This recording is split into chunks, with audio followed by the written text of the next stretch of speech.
Odile, bonjour, vous êtes députée des Pyrénées-Orientales, vous êtes également vice-présidente du Conseil général. Merci de votre visite sur le site de Saint-Charles International. Un mot sur la dynamique mise en place depuis près de 50 ans par les professionnels de Saint-Charles International. Eh bien, c'est ce que je vous disais tout à l'heure en réunion.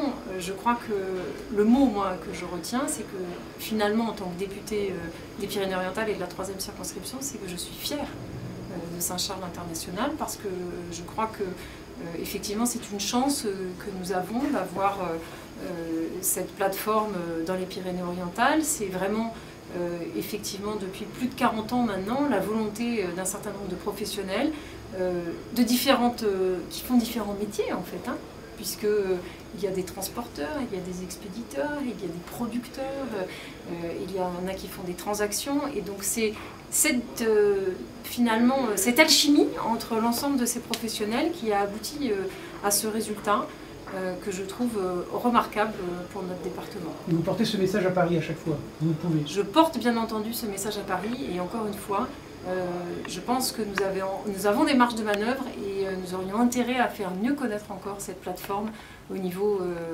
notamment des politiques à Paris. Il vous a été présenté les chiffres de Saint-Charles Export, plus 60% en volume d'exportation de fruits et légumes de 2007 à 2012. Qu'est-ce que vous pensez de cette synergie publique-privée qui a été mise en place pour booster justement l'export, et Saint-Charles Export? Je crois que c'est le rôle, effectivement, de ces partenariats qu'il peut y avoir entre le public et le privé.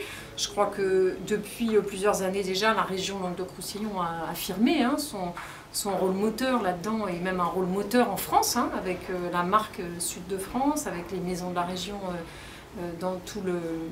dans le monde, et Saint-Charles Export en se déplaçant de la même façon, en quelque sorte, ce sont les ambassadeurs, hein, de ces produits, à aller conquérir des marchés dans des pays qui désormais consomment beaucoup plus de fruits et légumes, notamment les pays d'Europe de l'Est et d'Europe centrale. Donc écoutez, encore une fois, je crois que tout ça c'est un peu finalement être visionnaire, hein, c'est-à-dire que c'est sur le plan économique, Saint-Charles nous montre encore une fois, Saint-Charles International, eh bien, qu'il a un temps d'avance. Dans cette même logique public-privé, il y a aussi cette démarche qualité. Vous avez dit avoir été surprise par cette démarche qualité? Oui, surprise et très contente de cette démarche qualité, parce que d'abord en tant que médecin, effectivement, je suis très attentive à la qualité de l'alimentation. Et puis d'autre part, je crois qu'il y a eu suffisamment de scandales récents en matière d'agroalimentaire, et le consommateur est en droit d'attendre effectivement qu'il y ait une certaine traçabilité et puis une certitude en fait de qualité quand il consomme. Donc je trouve que c'est vraiment remarquable qu'il y ait comme ça finalement une professionnelle qui aide l'ensemble des entreprises dans leur démarche qualité, et puis c'est fait pour sécuriser le consommateur. Et vous êtes médecin, vous exercez toujours, vous nous confirmez, les fruits et légumes c'est bon pour la santé? Ah, je vous confirme complètement, même si je ne suis pas nutritionniste, je crois qu'il est extrêmement important, et on ne le dit pas assez, et probablement les pouvoirs publics pourraient faire plus. Les fruits et légumes sont essentiels dans l'alimentation et très bons pour la santé. On vous s'est attaché à des démarches bio, au développement durable. Autre effort de Saint-Charles International en direction du développement durable, c'est l'alternative autoroutier, c'est le maritime en amont, le ferroviaire en aval. Là aussi, quel est le sentiment de voir Saint-Charles aller vers ces transports durables? Eh bien, bon, il y a aller vers les transports durables, mais il y a aussi diversifier les modes de transport. Et ça, je crois que c'est aussi un peu la marque de fabrique de Saint-Charles, c'est-à-dire avoir toujours un temps d'avance et ne jamais mettre tous ses œufs dans le même panier, comme on dit. C'est-à-dire, finalement, ne jamais être vulnérable, parce que c'est ça aussi en économie. Si on fait tout de la même façon, le jour où il y a un problème dans cette filière, eh bien, c'est la catastrophe. Alors que là, c'est vraiment développer plusieurs modes de transport, effectivement se préoccuper aussi d'un développement durable. Et donc, moi je crois qu'il faut pousser le transport combiné, pousser le transport ferroviaire, que c'est effectivement l'avenir.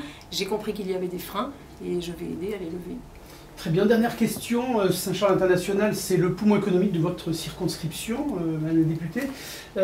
Et vous l'avez vu aussi, hein, ils doivent faire face à une concurrence internationale assez rude.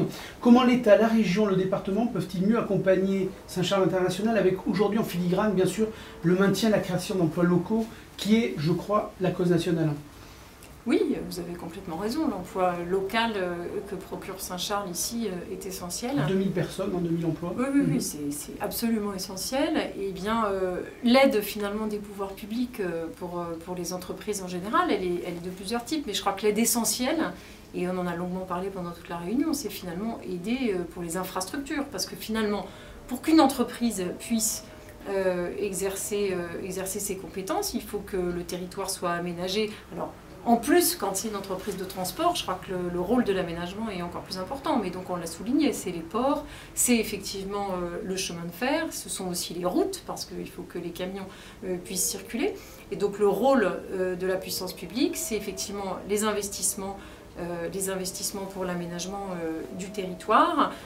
Et puis également, son rôle aussi, c'est aussi le service public, puisqu'on en a parlé, les douanes sont essentielles dans ces métiers-là. Mais les services publics, je le redis, ils ne sont pas faits simplement que pour les personnes, pour les individus, ils sont faits aussi pour apporter un service aux entreprises. Merci beaucoup, Ségolène Deville, pour votre visite et pour Merci cette interview. Merci Beaucoup. Au revoir. Au revoir.